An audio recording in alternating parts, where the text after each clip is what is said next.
presidential candidate Dennis Kucinich said he'd seen one, so has Jimmy Carter. So did a pilot who traveled from Iran to Washington so he could speak out today about his encounter with the UFO.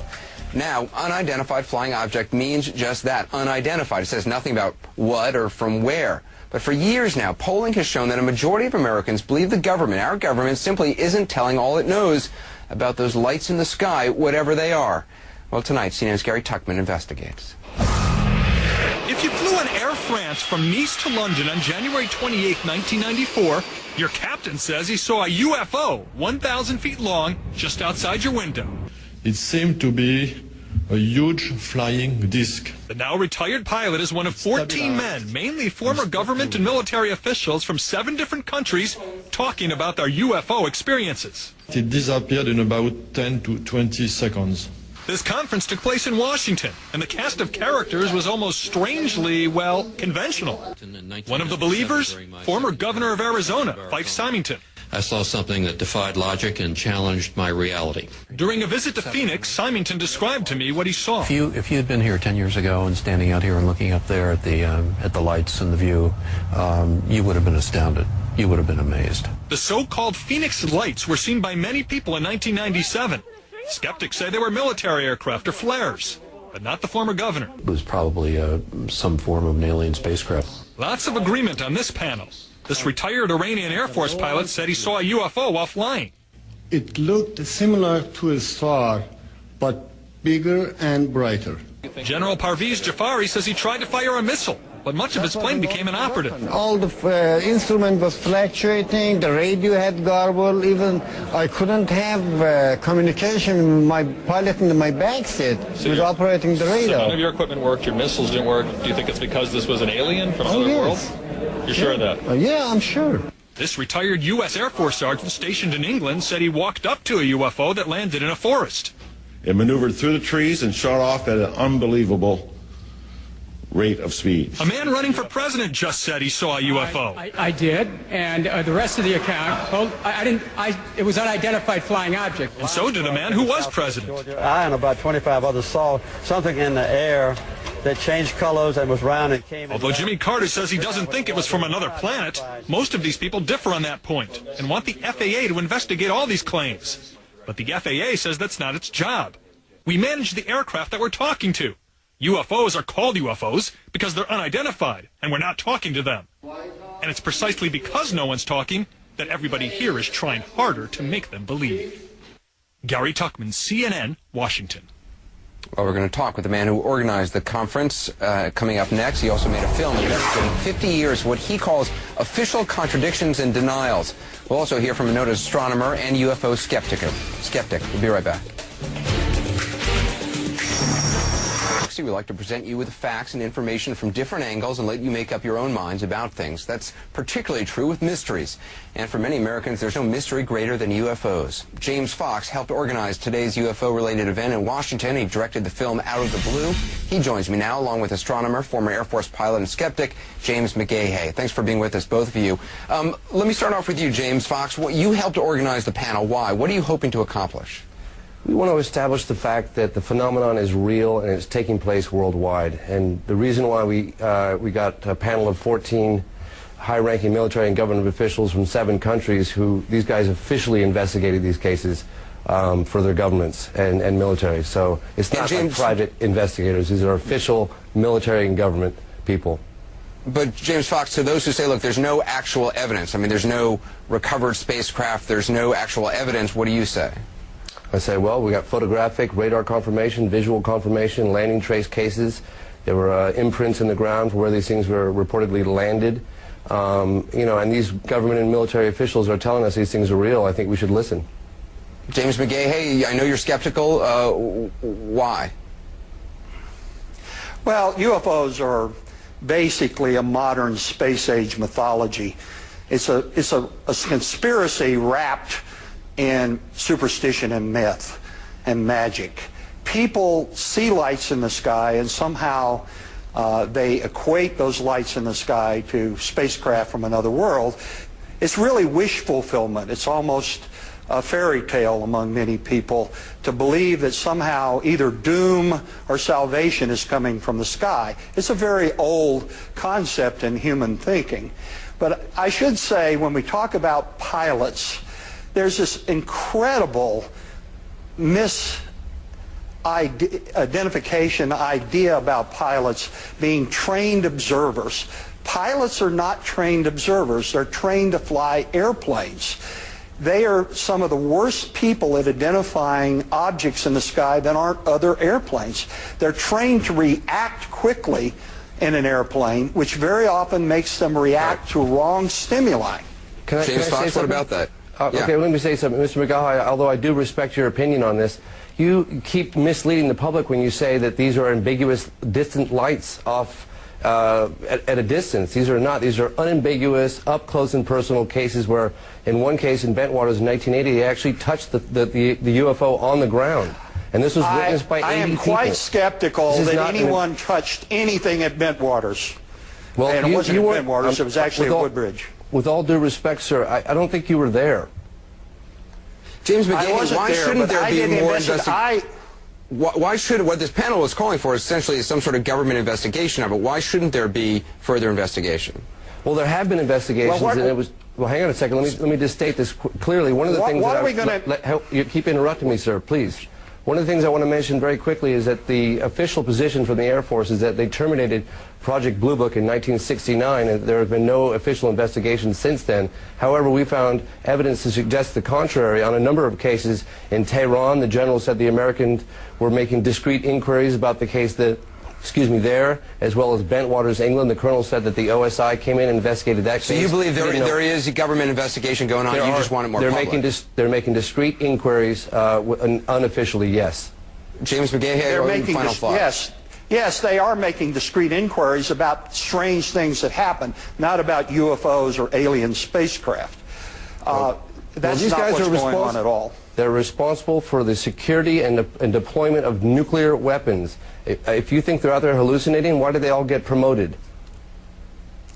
Well, we're gonna have to leave it there. If we had time, I could actually tell you what happened that night. It's very prosaic, involving lights in the sky, and that's all. It's not lights in the sky, sir. Thank you.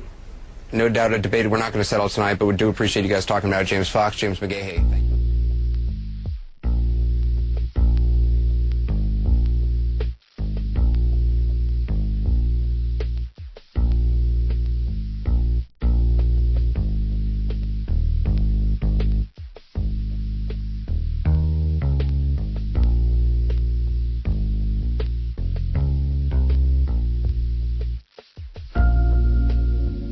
Now, here's the big story we should have led with. Exactly right.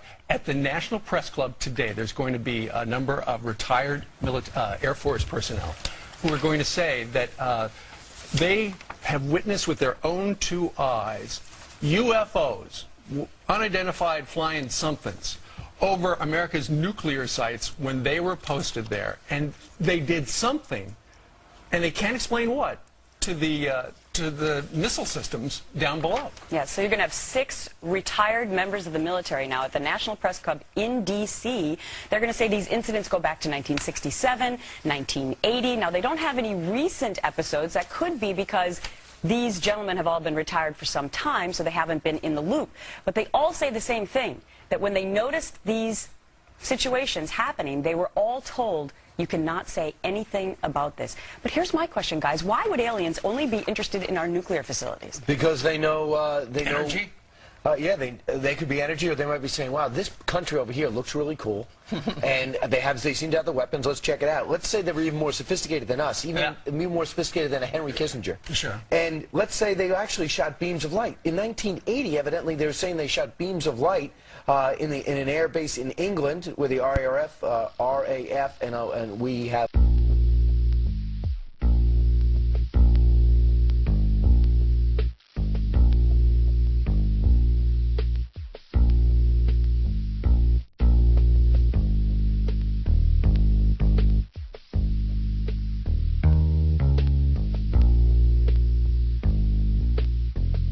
a joint base. And they also saw a disc-like object flying around. They also parlay that into a book called UFOs, Generals, Pilots, and Government Officials that cite 120 retired and current officers who have had encounters with UFOs. Sure. And if somebody ever steps off a UFO, or something, who would they, when they say, take me to your leader, who would that be? Would it be Barack Obama, the President of the United States? No. It would be somebody who has just been appointed to a post at the United Nations.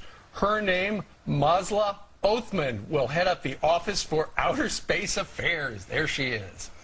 She's a physicist. You're serious, right? We're now going to have, okay. Yeah. They spotted a bunch of galaxies far away, and they believe it's revolving around the sun. Looks a lot like us. So they thought to themselves, sooner or later they're going to come over here. We need someone we don't want any confusion about who should represent us, so we've chosen this Malaysian. Take them to her office. Right. Evidently she knows a lot of languages and focuses on physics. Personally, I think we should get a vote in this. I think we should get somebody with a little bit of an attitude, maybe a Bobby Knight or a Rex Ryan, to kind of scare away other potential life forms. Richard Dreyfuss was great in that movie. He'd be Close excellent. Encounters. Yeah, if he's available. And a very good debater. Sure. Okay.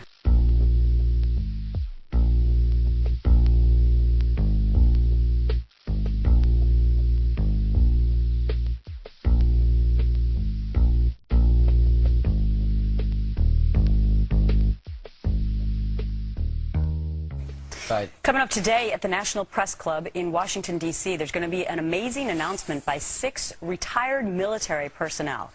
What are they going to talk about? No, not military strategies about war. They say that they are going to confirm that they have seen UFOs throughout their careers, dating all the way back to 1967, and that they believe that these UFO craft, and whomever's inside of them, was tampering with nuclear sites that we have across the United States of America. There are 6 retired military personnel who are going to stand up there and say, we were told never to talk about this, but now we are.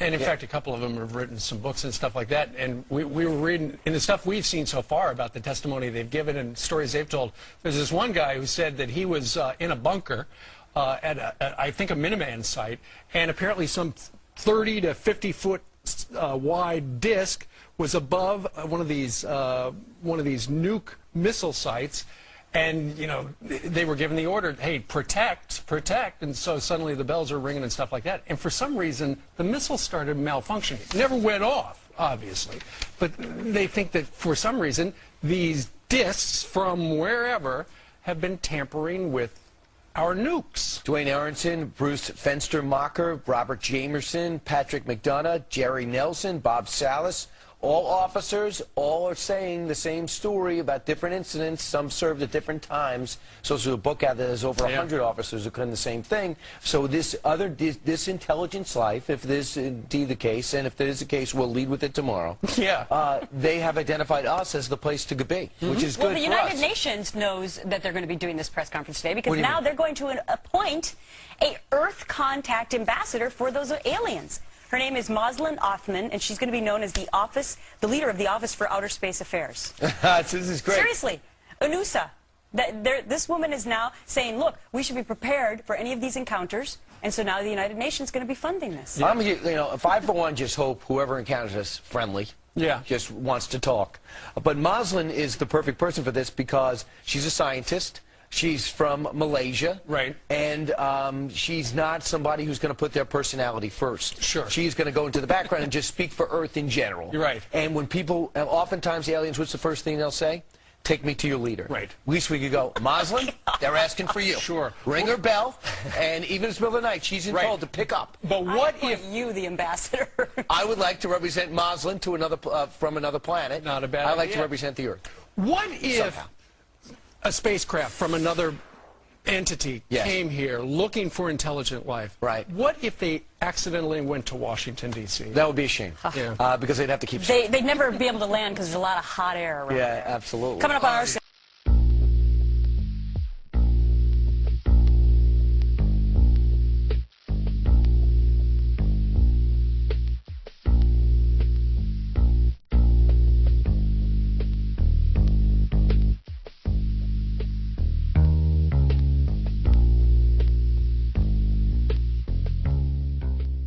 We turn to the topic of UFOs. The prompter said pause for music, which I did, and it actually worked pretty well. Spooky science fiction, government cover-up, or both. Our next guest calling for a formal investigation of unidentified flying objects. Leslie Kean, a journalist and author of the new book, UFOs, Generals, Pilots, and Government Officials Go on the Record. There's the book. You just saw Leslie. Let's have at it. We discussed the book, as you probably know, yesterday on the show. Benefit all of us briefly with the basic premise of your book, the most valid observations you feel like you have for the existence of UFOs. Yeah, I mean, in a nutshell, what the book does is it brings forward people from very high levels around the world, military people, generals, officials who have been head of government agencies that have investigated UFOs, and pilots who have encountered them. So it's kind of a grouping of these very high-level people that are bringing forth data, their own testimonies about what has happened, results of decades of research, government documents, physical evidence, all of them together. So, you know, when you read the cases, and the other important thing is that they have written their own pieces for this book. I'm not just quoting them and telling you what they say. Half the book is actually a compilation of pieces written by these individuals in their own words. The professor who was with us yesterday was basically saying that you can rule out 95% of UFOs. It's the 5% that you can't rule out that you have to deal with. Exactly. Exactly. That's your premise. Absolutely. I would agree with them 100%. And that the cases that are represented in the book are among that 5%. And what that 5% is it's sightings for which there is enough evidence that we can eliminate all options for explaining it. And cases that have been officially investigated, you know, that they're investigated enough so that we know there's no explanation for them. So let me talk about a couple of we ran through some of this various skeptics, of which you know there's no shortage in general. One of the issues that people have brought up as it pertains to the book is that pilots are not reliable sources. That pilots, by definition, are skewed towards better safe than sorry when they see something, whether it's dangerous or not, whether it's foreign or not, that their tendency, because it's rational on their part, is to basically observe whatever the aberration is and then split because they're flying an airplane and there's no reason to stick around and find out. But it doesn't mean that what they think they saw is what they saw.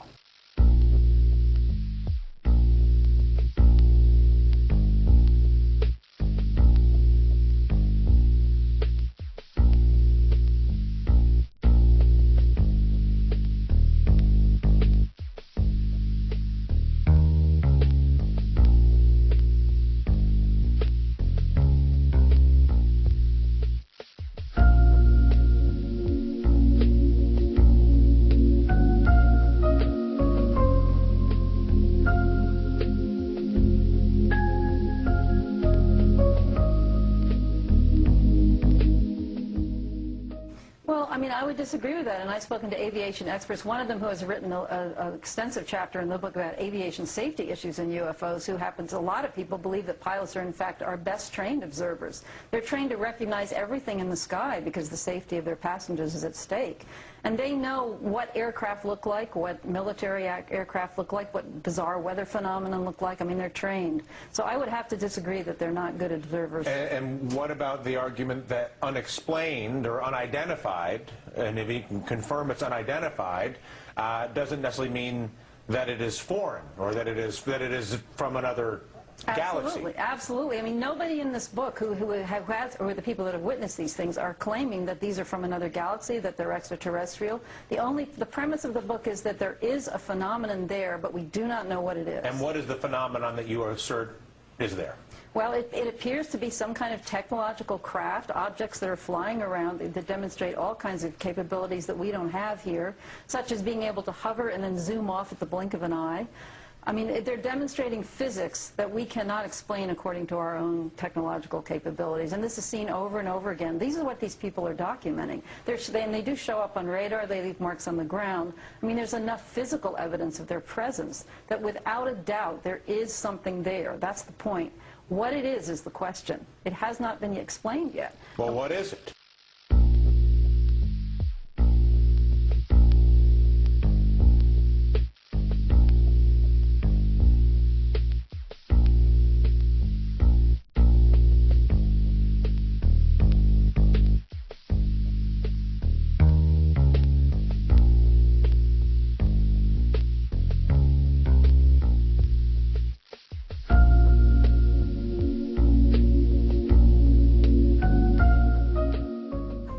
we want to have happen now is for a proper scientific investigation to be done, to find out. I mean, everybody wants to know. You're pretty... A lot of people want to know. Not everybody. I mean, some people might not want to know. What I meant was a lot of people. A lot of people. Fair enough. Because there might be some people, they may not care. Well, that's they might true. just want to get a hot dog. A lot of people don't care. A lot of people do care, especially the ones who have seen them and want answers. I mean, with some of these people who see them, it changes your life. How does it change your life?